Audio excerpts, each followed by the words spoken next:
নামাজ মোটেই না পড়লে, এক ওয়াক্ত নামাজ একেবারে না পড়লে আপনাকে কিয়ামতে 80 হুকমা জাহান্নামে পড়তে হবে। কত? 80 হুকমায় কয় বছর? 5 বছর। এক হুকমায় 2,88,00,000 বছর। গুণ দেন তারে 80 দিয়ে, বের হবে 200 কোটি, আরো 30 কোটি, আরো 40 লক্ষ বছর। এক ওয়াক্ত নামাজ মোটেই না পড়ে ছেড়ে দিলে 230 কোটি 40 লক্ষ বছর জাহান্নাম অবশ্যই আপনাকে খাটতে হবে। পড়া নামাজ যদি ভুল হইয়া যায়, নামাজ যদি ভুল হইয়া যায়, সেই ভুলের কারণে নামাজ যদি না হয়, তাহলে আপনাকে না পড়ার মতো এক ওয়াক্তের বিনিময়ে 230 কোটি 40 লক্ষ বছর জাহান্নামে পোড়া লাগবে। সূরা ভুলের কারণে, কিরাত ভুলের কারণে আপনার নামাজ হয় নাই। হয় নাই মানে আপনি যেন ওই ওয়াক্ত পড়েনি নাই। শীতের রাত্রে ওযু বানাইলেন, ঠান্ডা পানি দিয়ে ওযু করলেন, কত কষ্ট করে গোসল করলেন, এই সুন্দর করে নামাজটা পড়তে গেলেন, অথচ কিরাতের ভুলের কারণে আপনার নামাজটা বাতিল হয়ে গেছে। এই বাতিল নামাজের বিনিময়ে আপনি একদিনের জন্য কোনো প্রতিদান পাবেন না, কোনো জান্নাত পাবেন না। ওর কারণে আপনাকে 230 কোটি 40 লক্ষ বছর জাহান্নামে পুড়তেই হবে। কারাবা খলকে আরি জুমলা রাসা তদবির হিলা কায়রাওয়াস। দুনিয়ার কোন ব্যাপারে আপনার ত্রুটি নাই। টুপিটা পরিষ্কার, জামা জুতো কখনো আপনি অপরিষ্কার পরেন না, লুঙ্গিটা আপনি আয়রন করে ব্যবহার করেন, ঘর বাড়ি সব সাজানো, দোকানপাটে সুসজ্জিত, ঠিক আছে, চাকরি বাকরি করেছেন সুন্দরভাবে, ব্যবসা বাণিজ্য করেন সুন্দরভাবে, কৃষকরা ক্ষেত খামার করে সুন্দরভাবে, রাজনীতিবিদরা রাজনীতি করে সুন্দরভাবে। কুরআন শরীফ আর সূরা ফাতিহার দ্বারে আসলে তোমার গালে প্যারালাইসিস আসে কে? এ জায়গা পারো না কে? এত সুন্দর ইংরেজি পারো, রবি ঠাকুরের ফেল করাই দাও বাংলা কইয়া। বাংলায় ভুল করলে কোনো সগীরা কবিরা নাই, ইংরেজি ভুল বললে কোনো সগীরা কবিরা নাই, খেত খামারে ভুল করলে সগীরা কবিরা নাই। ওর যদি 1 সেকেন্ডও জাহান্নামে পড়তে হবে না। মাথার মধ্যে কথাটা কেন ঢোকে না যে আমার কিরাত গলতের কারণে নামাজ হয় না, আর নামাজ না হইলে 230 কোটি 40 লক্ষ বছর জাহান্নাম। আরে দুনিয়ার আগুনের ভিতরে 1 মিনিট মোমবাতির আগুনের ভিতরে আঙ্গুল ধরে রাখতে পারি না, আর জাহান্নামের আগুনের ভিতরে এতকাল থাকতে হবে আমার নামাজ ভুলের কারণে। মুত্তাসিল বাদ মাগরিব ওয়াজ করাও শোনার সুন্নতি টাইম। ফিতনার জামানায় একটা সুন্নতকে জিন্দা করার উদ্দেশ্যে আমল করলে আল্লাহ পাক 100 শহীদের সওয়াব দান করেন। আল্লাহ পাক রব্বুল আলামিন এই বিশাল সওয়াবের অধিকারী হওয়ার সুযোগ করে দিয়েছেন আমাদেরকে। ধীরে ধীরে রাত বাড়বে আর শ্রোতাও বাড়বে, তো দেরিতে যারা আসবে তারা এই প্রথম সুন্নতের ভাগী হতে পারবে না। আল্লাহ পাক বলেন আস-সাবিকুন আস-সাবিকুন উলাইকাল মুকাররাবুন। প্রত্যেক ভালো কাজে যারা অগ্রগামী তারা আল্লাহ পাক রব্বুল আলামিনের অতি নৈকট্য প্রাপ্ত বান্দা। অবশ্যই মাহফিল ভালো কাজের মধ্যে কোনো সন্দেহ নেই। নবী আলাইহিস সালাতু ওয়াস সালাম মাহফিল সংক্রান্ত বলেন, ইজা মারারতুম মির রিয়াজিল জান্নাহ ফারতাউ। যখন তোমরা জান্নাতের বাগানের কাছ দিয়ে যাবা, জান্নাতের বাগানের পাশ দিয়ে যাবা, তখন বাদাম খাতি খাইতে আর চুপ করে মুখ বন্ধ করে অথবা বিড়ি খাতি খাতি এটি চলে যেও না। ওই বাগানেতে 2-1টা ফল পাকড়া ছিঁড়ে খাও, ফারতাও, ফল ছিঁড়ে খাও। সাহাবায়ে কেরাম জিজ্ঞেস করলেন, হুজুর দুনিয়ায় জান্নাতের বাগান কোন জায়গা আছে সেই গাছের ফল খাবো? তো হুজুর বললেন, দুনিয়ায় জান্নাতের বাগান হলো হেলাকুজ জিকির, যে জায়গা আল্লাহ পাক রব্বুল আলামিনের বড়ত্বের আলোচনা হয়, ওইটাই জান্নাতের বাগান। ও জায়গার ফল কি? ওখানে শরিয়াতের যে বিধিবিধানগুলো আলোচনা করা হয় ওইগুলোই ফল। ওর থেকে 2-1টা নিয়ে যাওয়া, খালি এতে বাড়ি চলে যেও না। তো অবশ্যই আমাদের এই মাহফিলে আল্লাহর বড়ত্বের আলোচনা হয়, আমরা সকলেই স্বীকার করব আল্লাহ ছোট না বড়? আরবিতে কি বলে? আল্লাহু আকবার। একটু বলে ফেলি,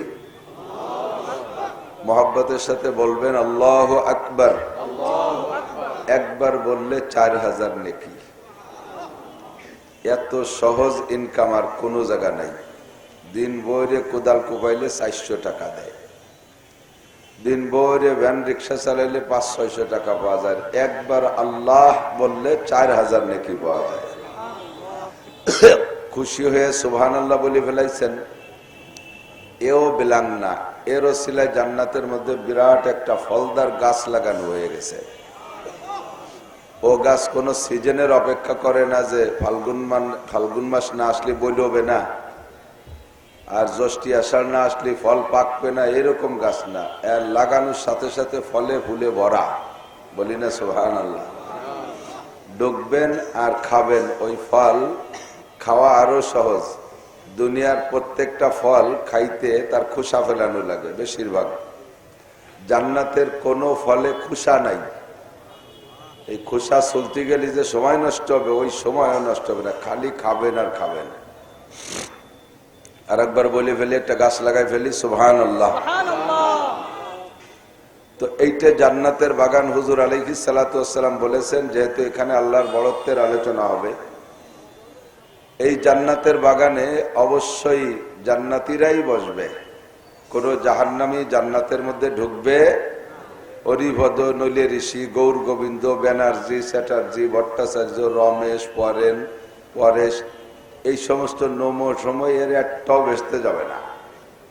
ভেস্তে যাবে ভেস্তিরা, জান্নাতে যাবে জান্নাতীরা। তো এটা যেহেতু জান্নাতের বাগান, কোন জাহান্নামী এর মধ্যে চেষ্টা করলে ঢুকতে পারবে না। কোনো না কোনো ভাবে ওই জায়গাতে সরিয়ে যাবেই যাবে, যে কোনো ধাক্কায় সরে যেতে বাধ্য। কারণ এটা জান্নাতের বাগান, ওর তো জান্নাতের বাগানে ঢোকার অধিকার নাই। যারা ঢুকবেন বসবেন যে আপনি জান্নাতি। বলি সুবহানাল্লাহ। আর আমিও আপনাদের সম্পর্কে, আমাদের সকলকে নিয়ে বুক ভরা আশা নিয়ে আমি একটা সুসংবাদ বলি, আমরা সকলেই জান্নাতে যাব। একজনও মিস করবেন না ইনশাআল্লাহ, সবাই জান্নাতে যাবেন। আল্লাহ তাআলা আমাদেরকে নসিব করে, বলেন আমিন। যেই পড়েছে লা ইলাহা ইল্লাল্লাহ মুহাম্মাদুর রাসূলুল্লাহ, ঈমানের সাথে কলেমা যে পড়ছে, আল্লাহ তাআলা তার জন্য জান্নাতের মধ্যে বিশাল এক দাগ জমি পড়ার সাথে সাথে দলিল করে দিয়েছে। এই জমির রেকর্ড, পর্চা, এসএআরএস, বিআরএস কোনো তার জন্য আপনার সেটেলমেন্টে দৌড়ানো লাগবে না। পড়ার সাথে সাথে দলিল হয়ে গেছে। কট্টুক জমি জানেন? এই পদ্মাশ্বরের মতো অট্টুক নাকি? এই দুনিয়ার মতো কম পক্ষে 10টা দুনিয়ার সমান জায়গা। তো আমি কলেমা বললাম আর আমার নামে জমি দলিল হলো, আর ওই জমি আর একজন শস্যে খাবে, তাই হয় নাকি? জমি যার চাষ করবে সেই, ঠিক না? এবার এই জমি চাষ করা আর জমিতে গাছপালা লাগানো খুবই সহজ। আল্লাহ পাক বলেন, মান কানা ইউরিদু হারসাল আখিরা নাজিদ লাহু ফি হারসিহি। যে ব্যক্তি আখিরাতের ক্ষেত চাষ করে, জমি তো ওখানে কিনা রয়েছে, এখন চাষ করব জমি তো বাংলাদেশে বসে, ফরিদপুর বসে, আলিপুর কবরস্থানের দ্বারে বসে চাষ করব। তো আল্লাহ পাক বলেন, চাষ করবা কম, ফসল হবে বেশি। একটু বলি সুবহানাল্লাহ। পরিশ্রম করবা কম, পারিশ্রমিক বেশি। ডিউটি কম, বেতন বেশি। আমল কম, নেকি বেশি। ইবাদত কম, সওয়াব বেশি। এই অল্প সময়ের ভিতরে আল্লাহ আমাদের বরকত দিয়ে দেবে। নবী পাক সাহাবায়ে কিরামদের কাছে বিগত নবী এবং নবীদের উম্মতের লম্বা হায়াতের কিসসা শুনাইতেন মাঝে মাঝে। ওলামায়ে কিরামের কাছে অবশ্যই শুনে থাকবেন। অন্য সময় না শুনলেও কমপক্ষে লাইলাতুল কদর উপলক্ষে আপনাদেরকে কথাগুলো আয়েম্মায়ে মাসাজিদরা বলে থাকে। সূরা কদরের শানে নজুল বলতে গিয়ে বনি ইসরাইলের একটা লোক লাগাতার একটানা বিরামহীন 3টে ইবাদত করছে, জীবনের সর্বশ্রেষ্ঠ কঠিন 3টে ইবাদত, একটানা 80 বছর। আমি তো 80 বছর হায়াতি পাবো নাকি তার গ্যারান্টি নেই। যারা পেয়ে গেছেন তারা পাইছেন, কিন্তু এইভাবে আমল করতে পারেন নাই, অবশ্যই পারেন নাই। 3টে কঠিন আমল। 1 নম্বর, 80 বছরের মধ্যে লোকটা বিছানায় পিঠ দিয়ে ঘুমাই নেই। জারি যাত্রা, কলসা, গাজীর গান, গুণযাত্রা শুনি বেড়েছে। 80 বছর রাত্রে ঘুমাই নাই, সারা রাত দাঁড়ায় দাঁড়ায় ইবাদত করছে। এটা একটা কঠিন বিষয় না? আর সারা রাত না ঘুমাইলে দিন ভরে তো ঘুমানোই লাগে। দিনের বেলা আবার লোকটা ঘুমাই নাই, এই 80 বছর যাবৎ কোন না কোন জায়গায় কাফেরদের সাথে লড়াই ছিল, যুদ্ধ ছিল। এই একটানা 80 বছর যুদ্ধ করছে ময়দানে। তো ময়দানে যাইয়া মরুভূমির দেশ কাফের সাথে যুদ্ধ করা কত কঠিন ব্যাপার, তাও একটানা 80 বছর। আবার এই 80 বছর যুদ্ধ করছে যে পানি খাইছে, তেঁতুল খাইছে, 7 আপ খাইছে আর যুদ্ধ করছে তা না, রোজা থেকে যুদ্ধ করছে। 80 বছর একটানা রোজা, 80 বছর একটানা সারা রাত ইবাদত, 80 বছর ময়দানে কাফেরের সাথে যুদ্ধ। তাহলে কেমন তিনটা ইবাদত! সাহাবায়ে কিরাম শুনে আশ্চর্য হয়ে বলতেছেন, হুজুর তাহলে জান্নাতের বড় বড় দাগ উনরাই দখল করবে, আমাকে কপালে হবে না। এক তো এত লম্বা টাইম রোজাও রাখতে পারবো না, সারা রাত সজাগ থাকাও সম্ভব নাই একটানা লাগাতার। আবার এইভাবে যুদ্ধ করে পারা যায় নাকি? জিরেবো, যুদ্ধ করবো, মারবো, মার খাবো, 2 ঘুষি দেবো, একটা খাবো, এইভাবে তো চলতে থাকবে। এইভাবে লাগাতার 80টা বছর যুদ্ধ করে তো কঠিন সাবজেক্ট। তাহলে ভেস্টে বড়টায় উনরাই যাবে। আমাদের হায়াত কম, হুজুর বলেছেন আপনি হায়াত উম্মতিকা বাইনা 60 আর 70, আপনার উম্মতের হায়াত 60 থেকে 70-এর মাঝামাঝি, 60 থেকে 70-এর মাঝামাঝি। বেশিরভাগ মানুষ এর ভিতরে চলে যাচ্ছে, 2-1 জন কোচিতে একটু বেশি বয়স পায়। অল্প একটু হায়াতের ভিতরে আপনি আবার আমাদের জন্য সুসংবাদ জানাইছেন, আপনাদের জন্য জান্নাতুল ফেরদাউস। কোরআনে কারীমের মধ্যে বলছেন আল্লাহ, ফেরদাউসি নুজুলা, আপনার উম্মতের মেহমানদারি হবে জান্নাতুল ফেরদাউস। একবার বলে ফেলি সুবহানাল্লাহ। তো এই অল্প সময়ের হায়াতের ইবাদত দিয়ে জান্নাতুল ফেরদাউসে আমরা যাব, নাকি 80 বছর লম্বা ইবাদত করনেওয়ালারা জান্নাতুল ফেরদাউসে যাবে? হুজুর বললেন, তোমাদের হায়াতের মধ্যে আল্লাহ তাআলা একটা বরকত রেখেছে, আল আমালু কালিল ওয়াল আজরু কাসির। তোমরা আমল করবা কম, তোমাদের নেকি দেয়া হবে বেশি। বলেন সুবহানাল্লাহ। তো যেই সূরা কদরের শানে নুজুল বলতে গিয়ে এই বয়ানটা করা হয়, তখন হুজুর বললেন, তোমাদের সারা জিন্দেগির আমল না, আমার উম্মত হওয়ার খাতিরে তোমাদেরকে আল্লাহ তাআলা একটা সম্মান দিয়েছে। সেই সম্মানে প্রত্যেক বছর তোমাদের জন্য একটা রাত আসবে, ওয়ান নাইট, একটা রাত পাবা। সেই রাতটা এক রাত জেগে ইবাদত করলে ওই লোকটা 80 বছর ইবাদত করে যে নেকি পাইছে, তার চেয়েও 4 মাস বেশি নেকি তোমাদেরকে দেওয়া হবে। খায়রুম মিন আলফি শাহর, 84 বছর 4 মাস, 4 বছর 4 মাসের নেকি আরো বেশি পাবা যদি তুমি একটা রাত ইবাদত করতে পারো। লাইলাতুল কদর, লাইলাতুল কদরে খায়রুম মিন আলফি শাহর, এক রাত ইবাদত 80 বছর ইবাদতের চাইতে দামি। সুবহানাল্লাহি ওয়া বিহামদিহি। হুজুর বলেন, এমন করে তোমাদের প্রত্যেকটা আমলের প্রতিদান মোটা মোটা করে দেওয়া হবে। আমল করবা কম, নেকি পাবা। আগের সব নবীর উম্মতের আমলের রিজাল্ট, তাদের নতিজা, ফলাফল দেওয়ার সিদ্ধান্ত আল্লাহ পাকের এমনই, একবার আল্লাহ বলবে একটা নেকি পাবে, 1 রাকাত নামাজ পড়বে 1 রাকাত নামাজের সওয়াব পাবে, একটা রোজা রাখবে 1টা রোজার সওয়াব পাবে, 2টা রাখবে তো 2টা রোজার সওয়াব পাবে, 1 টাকা দান করবে তো 1 টাকা দানের সওয়াব পাবে। আর তোমরা আমার উম্মত হওয়ার কারণে আল্লাহ তাআলা তোমাদের ফজিলত দিয়েছে, তোমরা মসজিদে যাইয়া জামাতের সাথে জামে মসজিদে ইমামের পিছনে 1 ওয়াক্ত নামাজ পড়বা, তোমাকে 527 ওয়াক্ত নামাজের সওয়াব দেওয়া হবে। কত ওয়াক্ত? 527 ওয়াক্ত। তাহলে 527 ওয়াক্ত নামাজ এটা একা পড়লে পাওয়া যাবে না, জামাতে পড়লে পাওয়া যাবে। জামে মসজিদে যেভাবেই হোক না কেন কষ্ট করে, তাহলে আমাকে জামাতে নামাজ পড়া উচিত না? আপনারা যারা বসে আছেন, সুরত চেহারা শহরের মানুষ, আরো প্রাক্তন ফরিদপুর বৃহত্তর জেলা সদরের মানুষ, আপনাদের চেহারা গ্রাম্য পাবলিকের চাইতে অনেক ভালোই দেখা যাচ্ছে মাশাআল্লাহ। তারপরও চেহারা দেখে টের পাই, কারণ যে যার ব্যবসা করে সে তার মাল দেখলি ছেলে। যত ডকশক নিয়ে বসেন, মাদ্রাসায় যে কয়জন পড়েন নাই, জীবনেও মাদ্রাসায় পড়েন নাই, তারা যত বড় জেনারেল উচ্চ শিক্ষিত হন, যত বড় অফিসার, প্রফেসর, মাস্টার, ডাক্তার, অধ্যাপক, যত পোক পোকা যাই হন না কেন, আপনার কোরআন শরীফ পড়া শুদ্ধ নাই। আপনি আসেন আমাদের কাছে সূরা ফাতিহার ইন্টারভিউ দেন, মোড়ে মোড়ে কোনায় কোনায় ধরা পড়ে যাবেন। আর নামাজ ভাঙ্গার কারণ 19টি। কয়টা?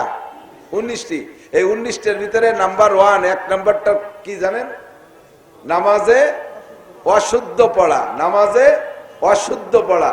এই অশুদ্ধ পড়াতে নামাজ নষ্ট হয়ে যায়। কথাটা একটু পর্যন্ত থেমে থাকলে আপনার ভিতরে হিট করবে না। আমি আর একটু ব্যাখ্যা করতে চাই, কষ্ট হবে? নামাজের ভিতরে অশুদ্ধ পড়লে নামাজ নষ্ট হয়ে যায়। আগে হলো নষ্ট হওয়াটাতে কি হয় সেটা বুঝতে হবে। নামাজে অশুদ্ধ পড়লে নামাজ নষ্ট হয় মানে হয় না, নামাজ হয় না। তো হয় না কি মানে? নামাজ মোটেই না পড়লে, এক ওয়াক্ত নামাজ একেবারে না পড়লে আপনাকে কিয়ামতে 80 হুকবা জাহান্নামে পড়তে হবে। কত? 80 হুকবায় কয় বছর? 5 বছর। এক হুকবায় 2,88,00,000 বছর। গুণ দেন তারে 80 দিয়ে, বের হবে 200 কোটি, আরো 30 কোটি, আরো 40 লক্ষ বছর। এক ওয়াক্ত নামাজ মোটেই না পড়ে ছেড়ে দিলে 230 কোটি 40 লক্ষ বছর জাহান্নাম অবশ্যই আপনাকে খাটতে হবে। পড়া নামাজ যদি ভুল হইয়া যায়, নামাজ যদি ভুল হইয়া যায়, সেই ভুলের কারণে নামাজ যদি না হয়, তাহলে আপনাকে না পড়ার মতো এক ওয়াক্তের বিনিময়ে 230 কোটি 40 লক্ষ বছর জাহান্নামে পোড়া লাগবে। সূরা ভুলের কারণে, কিরাত ভুলের কারণে আপনার নামাজ হয় নাই। হয় নাই মানে আপনি যেন ওয়াক্ত পড়েনি নাই। শীতের রাত্রে ওযু বানাইলেন, ঠান্ডা পানি দিয়ে ওযু করলেন, কত কষ্ট করে গোসল করলেন, এই সুন্দর করে নামাজটা পড়তে গেলেন, অথচ কিরাতের ভুলের কারণে আপনার নামাজটা বাতিল হয়ে গেছে।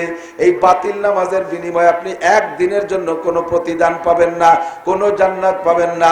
ওর কারণে আপনাকে 230 কোটি 40 লক্ষ বছর জাহান্নামে পুড়তেই হবে। কারাবা খলকে আরি জুমলারা সাতদবির হিলা কায়রাওয়াস। দুনিয়ার কোন ব্যাপারে আপনার ত্রুটি নাই। টুপিটা পরিষ্কার, জামা জুতো কখনো আপনি অপরিষ্কার পরেন না, লুঙ্গিটা আপনি আয়রন করে ব্যবহার করেন, ঘর বাড়ি সব সাজানো, দোকানপাটে সুসজ্জিত, ঠিক আছে, চাকরি বাকরি করেছেন সুন্দরভাবে, ব্যবসা বাণিজ্য করেন সুন্দরভাবে, কৃষকরা ক্ষেত খামার করে সুন্দরভাবে, রাজনীতিবিদরা রাজনীতি করে সুন্দরভাবে। কুরআন শরীফ আর সূরা ফাতিহার দ্বারে আসলে তোমার গালে প্যারালাইসিস আসে কে? এ জায়গা পারো না কে? এত সুন্দর ইংরেজি পারো, রবি ঠাকুরের ফেল করাই তো বাংলা কইয়া। বাংলায় ভুল করলে কোনো সগীরা কবিরা নাই, ইংরেজি ভুল বললে কোনো সগীরা কবিরা নাই, খেত খামারে ভুল করলে সগীরা কবিরা নাই। ওর যদি 1 সেকেন্ডও জাহান্নামে পড়তে হবে না। মাথার মধ্যে কথাটা কেন ঢোকে না যে আমার কিরাত গলতের কারণে নামাজ হয় না, আর নামাজ না হইলে 230 কোটি 40 লক্ষ বছর জাহান্নাম। আরে দুনিয়ার আগুনের ভিতরে 1 মিনিট মোমবাতির আগুনের ভিতরে আঙ্গুল ধরে রাখতে পারি না, আর জাহান্নামের আগুনের ভিতরে এতকাল থাকতে হবে।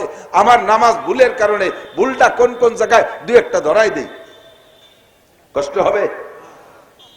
আপনি পড়ছেন, পড়া দরকার ছিল কুল ইয়া আইয়ুহাল কাফিরুন, কফ দিয়ে, কুল ইয়া আইয়ুহাল কাফিরুন লা আ'বুদু মা তা'বুদুন।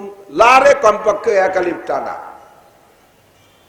আপনি লারে 1 আলিফ না টাইনা আপনি পড়ে দিয়েছেন দমাদম, কুল ইয়া আইয়ুহাল কাফিরুন লা আ'বুদু মা তা'বুদুন। কি কইছেন জানেন? নামাজ হবে কি হবে না আপনি ফতোয়া দেন।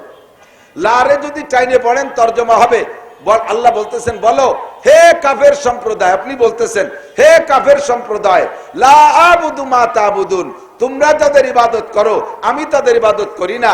আমি সরস্বতী পূজা করি না, লক্ষ্মী পূজা করি না, কালী পূজা করি না, দুর্গা পূজা করি না, কার্তিক পূজা করি না, মাঘী পূর্ণিমার পূজা করি না, 33 কোটি দেবদেবীর পূজা আমি করি না। কথা বলেন ঠিক কি ঠিক না? আপনি কি পূজা করেন? পূজা করেন আর করার নিয়ত আছে। কিন্তু যদি আপনি পড়েন কুল ইয়া আইয়ুহাল কাফিরুন লা আবুদু মা তাবুদুন, লারে না টাইনা যদি শটে মাইরা দেন লা আবুদু মা তাবুদুন, তরজমা কি হবে জানেন? হে কাফের ভাইরা জেনে নাও, এতদিন তোমাদের সাথে আমি পূজা করি নাই, অবশ্যই সামনে পূজা তোমাদের সাথে করবই।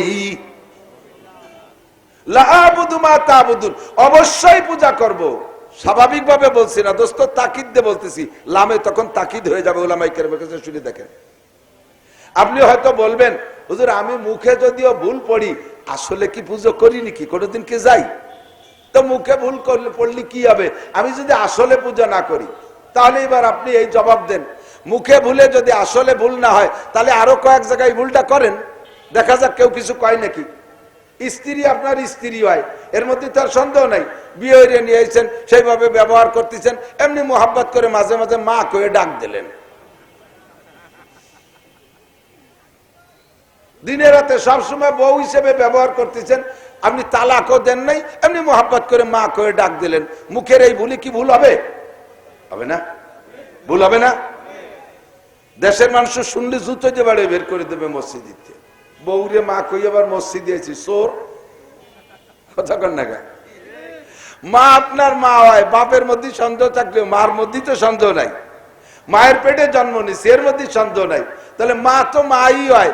আগাম জীবন ভরে মা করে ডাকছি, আগামীকালও মা বলে ডাকবো, কিন্তু মোহাব্বত করে মাঝে মাঝে দুই একবার ভাবি করে ডাক দিলেন, ও বড় ভাবি শুনে যাও, মা রে ভাবি করলেন, কোনো ভুল হবে?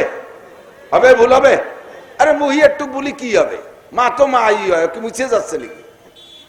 তাহলে মুখের এই ভুলে যদি এ জায়গায় ভুল হয়, মুখের এই ভুলে যদি এখানে ভুল হয়, তাহলে লা আবুদু লারে না টানিয়ে যদি ছেড়ে দেন, তাহলে আপনি পূজা যদি নাও করেন, তবু আপনার স্বীকারোক্তির ভিতরে, আপনি স্বীকারোক্তির ভিতরে মূর্তি পূজার অঙ্গীকার করতেছেন।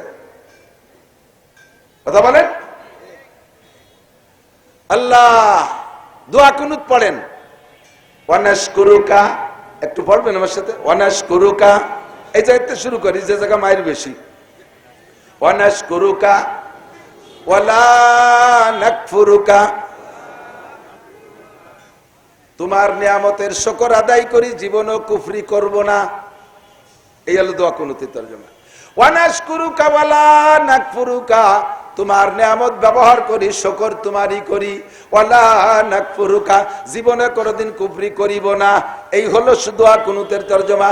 আপনি তাড়াতাড়ি মারিয়ে দিয়েছেন ওয়ানাশকুরুকা ওয়ালা নাকফুরুকা ওয়ানাকলাউ ওয়ানাতরুকু, দমা দম মারিয়ে দিয়েছেন। কি কইছেন জানেন? এতদিন শুকর আদায় করছি, আর পারবো না, এখন থেকে জম্মের খা খাইয়ে গেড় গেড়ায় ডেক সারতে সারতে চলে যাব, তোমার নিয়ামতের শুকর আদায় করতে পারবো না, কুফরি করে যাব জীবন ভরে, এবং অবশ্যই করবো। লামে তাকিদ দিয়ে কইছেন, ঈমান থাকবে, নামাজ হবে, ঈমান থাকবে। আপনি সবকিছু শুদ্ধ করে বলতে পারেন, ইংরেজি বাংলায় খুব ভালো পাকা, আরবির কাছে কেন আপনি এসে দুর্বল হয়ে যান? অথচ আরবি ভাষা সবচাইতে সহজ,